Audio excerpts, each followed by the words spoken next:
Gentlemen, please welcome to the stage, Zack Snyder!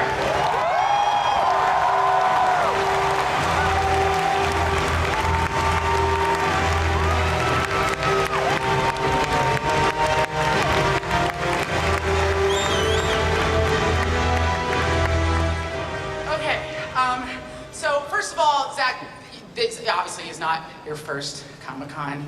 You're a pro, so welcome back to Hall H. And this is a very special movie. I want to know a little bit quickly about how stoked you are. You've always been a comic book enthusiast. You've lived in this world for a while now. How insane is this particular film for you?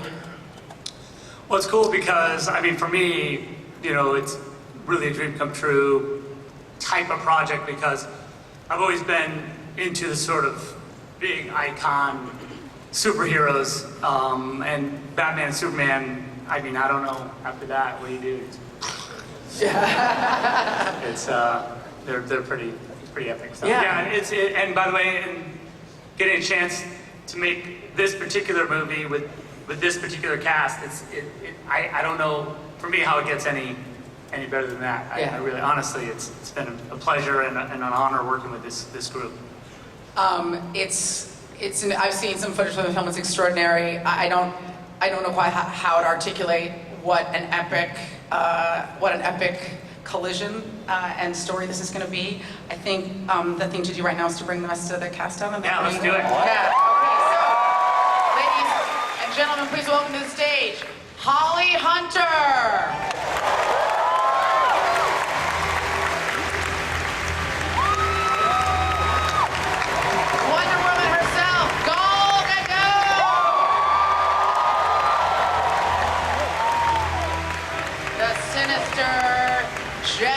Eisenberg!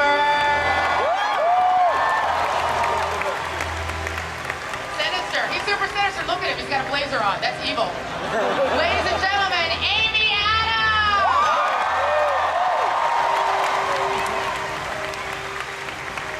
Out of one suit and into another, back on our stage, Henry Cavill!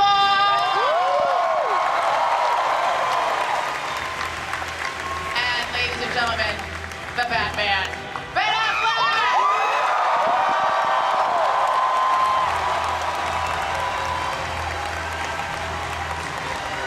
All right, hi everybody. Have a seat. Yes, take a seat. Oh, Jeremy. Do we not have Jeremy? Oh, he is here. He wasn't. Oh well. Ladies and gentlemen, Jeremy Irons.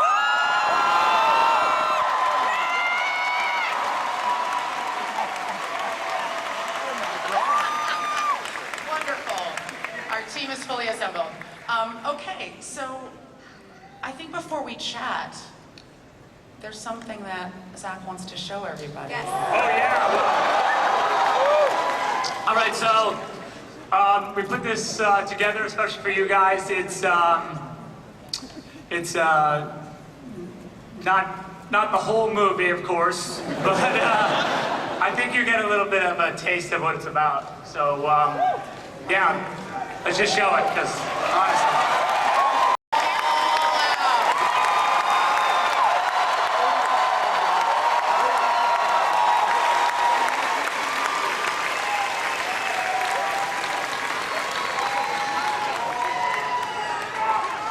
All right. Aw, thank you, Zack. So, I'm supposed to, I've got two big questions off the top before I move to the audience. And the first one is, for people here who are not DC experts, not everybody has read every DC book, 3 people in the back, never slept.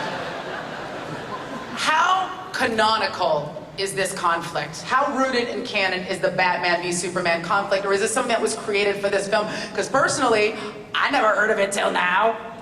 Well, I mean, listen, you know, if you want to talk about the story itself or about the sort of particulars of this movie, that was the thing that it's definitely based on just ideas that we had, you know, in a room talking about like what would be cool to see. Now, the idea of Batman fighting Superman is not it's a thing that happens all the time in the comic books. But, you know, for me, images like there's a bunch of images, and there's been a lot of talk about my sort of love of a particular comic book, which is, you know, The Dark Knight Returns, which is, you know, a comic book that I love, and I definitely homage a lot in the movie as a way of saying to Frank Miller, like, you're a genius, and I think that book is genius. But the story itself is not that story. The story itself is a story that we came up with just, you know, on our own. Chris Terrio, who is the amazing writer of the screenplay, you know, is a genius. He worked with Ben on Argo and did an amazing job, and that movie is great. And you know, he and I just, you know, we just talked about like how do you make this make sense? Like, what is the lie of Batman fighting Superman? And there's we had a lot of great, we had done stuff in Man of Steel that actually allowed us to create a conflict that really makes sense for what this movie's about. And also sort of launch you toward what could be bigger conflicts with maybe more other superheroes. Who knows? I mean, I do know. You totally know. You're a comic tease. Yeah. Oh, nice. Yeah, thank you. I'm glad you worked through that with me. That's nice. Sorry.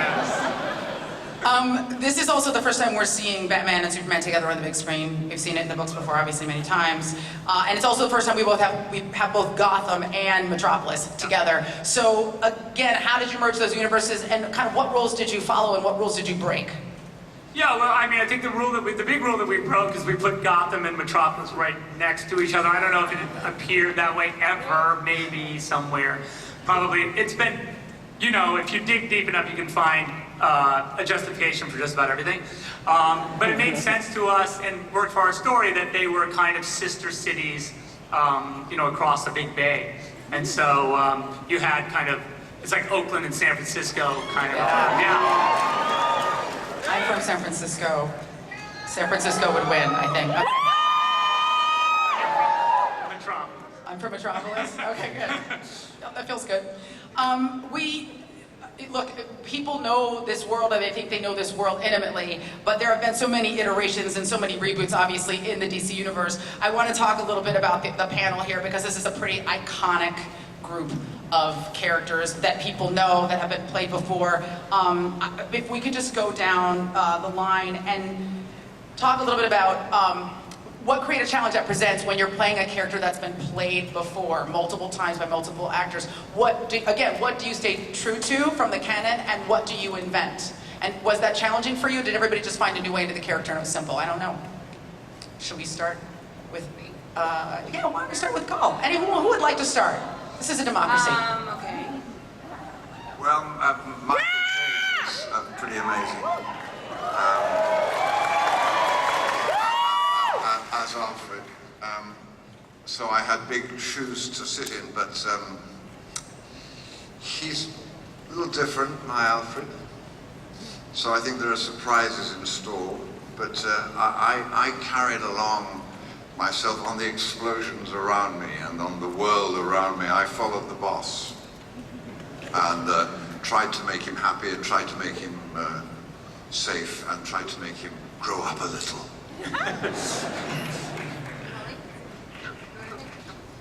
Hi everyone, you look so beautiful. I'm so excited, so I'm just buying some time. Well, for me, with Wonder Woman, I feel like I have been given such a huge opportunity to show the strong, beautiful side of women, finally. Thank you. And Wonder Woman has all the strength of a superhero, but at the same time, she's very sophisticated, loving, and has a lot of emotional intelligence. So for me, I feel very, very privileged to be the one who's going to bring her back to life, and I just can't wait to celebrate this.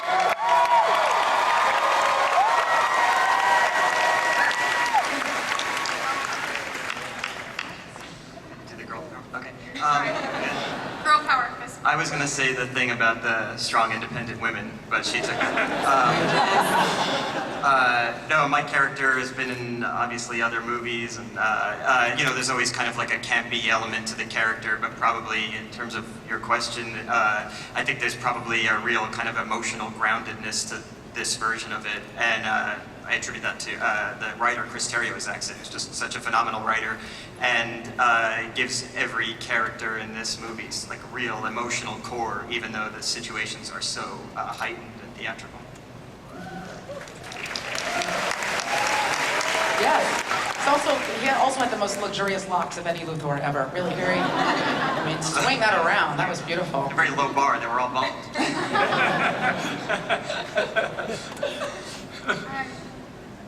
It's great. I've never been to Comic-Con. I just realized. You guys are awesome. You have a lot of energy. I like it. Lois Lane. I wanted to be Lois Lane since I was 5 years old. So there you go. And I watched. I think it was Superman 2 on replay over and over and over. But when the opportunity rose, of course I was nervous. I wanted to, you know, make you guys all happy with Lois. But at the same time, I was just willing and open to sort of bring a very modern take on her and just sort of embrace again this really strong woman. And it's this wonderful thing that women have, where we have this emotional intelligence and vulnerability along with strength that I thought was really beautiful that Zack lets me bring to Lois.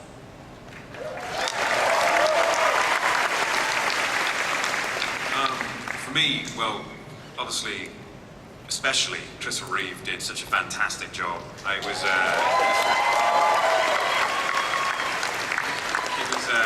dangerous for me to go anywhere near that, so I left that to its own thing, and then just with Zack on Man of Steel, built the character as much as I could, drawing from the canon, and I've just tried to follow that and stay true to the character that we ran with in Man of Steel.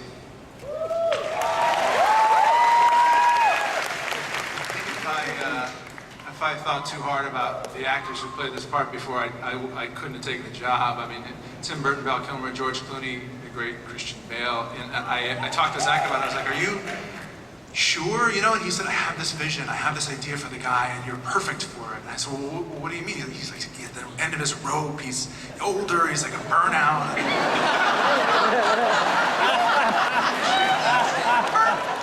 But it's true. Thank you. Thanks, Mom. The truth was that he took me through the process of creating this character that I almost didn't see, and at the end of it, I was like even sort of astonished to look at it and go, "That's exactly what you pitched me," and I wasn't even sure I was doing it. I had this really weird experience where before we started the movie, I was getting my kid a Halloween costume, and my son is really into Batman, and wisely, and we went to a store, a costume store in Los Angeles, and it was pretty empty, and I was in the aisle, and I hear this, "Oi!" And I turn around, and it's Christian Bale. It was the sweetest guy. And there he and I are standing in the Batman comic. And I said, "Look, man, you know, you're the best. Like, what do you think? You got any tips?" And, "Make sure you can piss in that suit."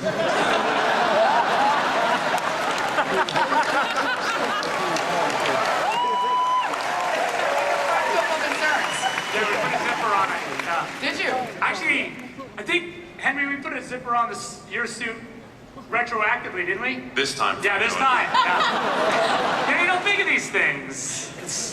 I think it'll be fine. I mean, how long is he going to be in it? It's not going to be that long. Yeah, like 15 hours. That's Oh, and also, let me just say, Holly has an original part in the film, and I've been such a giant fan of Holly's forever. When we were writing the script, I was like, okay, we need to find a part. We need to write a part for Holly Hunter to play in this movie. I don't care what the F it is. But it turns out that it's a super important part, so that's good. But she's amazing. So.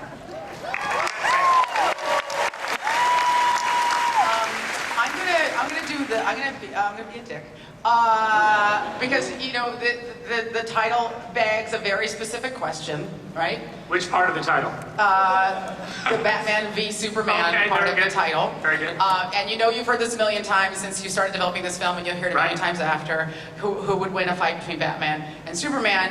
Now, I'm not going to ask that question, because I It's think we good know because the- I made a whole movie about it. Yeah, it's good. So we can just answer it today. Because, again, essential to this conflict is an immortal man, a god, as you articulated in the film, versus a human being, which begs a lot of other questions about kind of, us embracing our own humanity and what that means. However, this Batman seems to be Mecha Batman.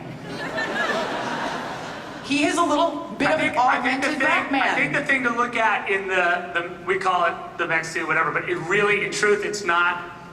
It's a self-preservation concept, not to, give anything away, but it's not really enhancing his strength more than protecting him. Buying him time, if you will. From everything that Something. Superman is going to Yeah. blow out of his eyeballs, He's mouth, just and gonna get nose. pummeled like a pinata. So It's the rest you have to see because it's slightly complicated. okay. we're gonna Like I said, it's a whole movie. It's the whole The whole entire answers film. that question. Literally, that's the only question. All right, we're gonna take an audience question. Yeah. Hi. Okay. So, You were it. Look at you. Yes. Strike pose. so anyway, clearly in the movie you deal with a lot of philosophical issues in the film. And what I was wondering is if any of what you worked through maybe perhaps changed the way that you will look at life now. You just stayed adorable through the entire question. Pure adorability. Who is that? You Was are that for Batman and smarter than Superman? everyone up here. That could really be for whoever has an answer for it. Look at how cute. Is there anybody who wants to tackle That feels that? like those guys down at that end. Yeah, it seems like Batman and Superman. I'm just. I don't know, it's kind of tough for me to say. I play a god, so I'm going to step away from this. I think there are some really interesting, that Zach and Chris put together some really interesting ideas of, Metropolis being a big successful city and Gotham City being a place where a lot more downtrodden people live, and there's a ferry they take across, the people who work in Metropolis take from Gotham City, and the whole idea of, wealth and power and the way power engenders fear, and there were a lot of really ideas that were a little bit too smart for me to understand, but that the movie was trafficking in, and that I thought made it feel real to me and smart, and so I was even more proud to be part of it.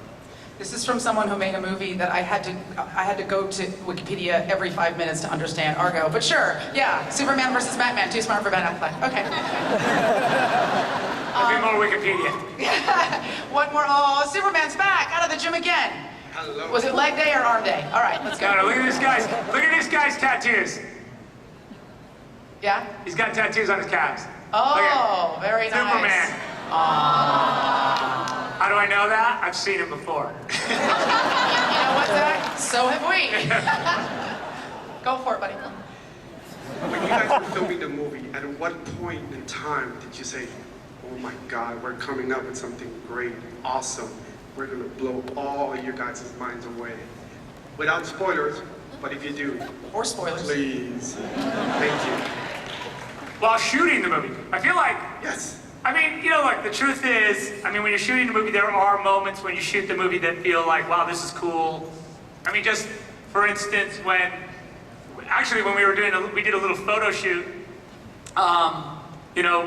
while everyone was getting their costumes together, and it's like Wonder Woman and Superman and Batman all sort of standing there, getting their pictures taken. You're like, oh my Lord, that's crazy.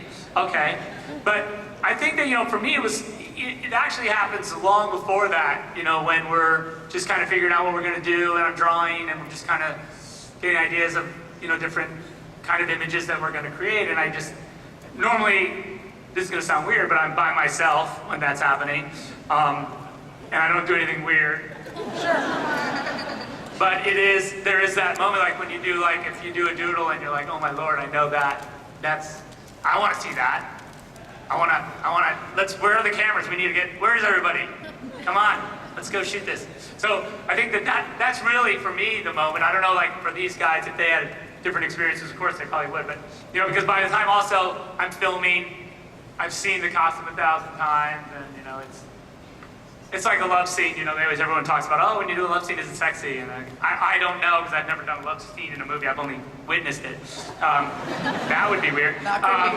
But they always say, the actors are always like, yeah, no, it's like, this is dumb. So I don't know if they have that same feeling when they're in their superhero costume. I had a feeling where, you know, first of all, I want to say Christian Bale's also buying his son a suit. He doesn't just hang out. For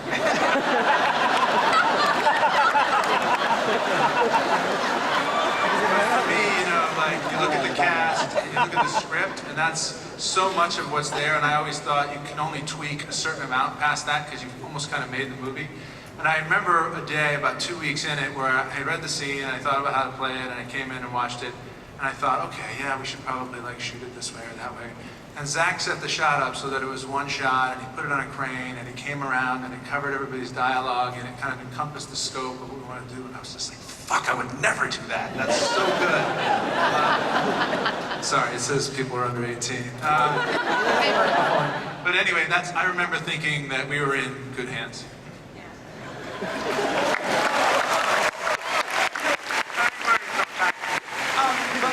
Before we move towards the end, we just haven't heard anything from Holly, and I just want to hear something out of your beautiful mouth with your beautiful voice. That's it. Thank you. All right. Well, we have one last kind of thing you want to do for the audience before we go. Oh, sure, yeah. Guys, I guess we should take one more look at the piece, because I know it goes by fast.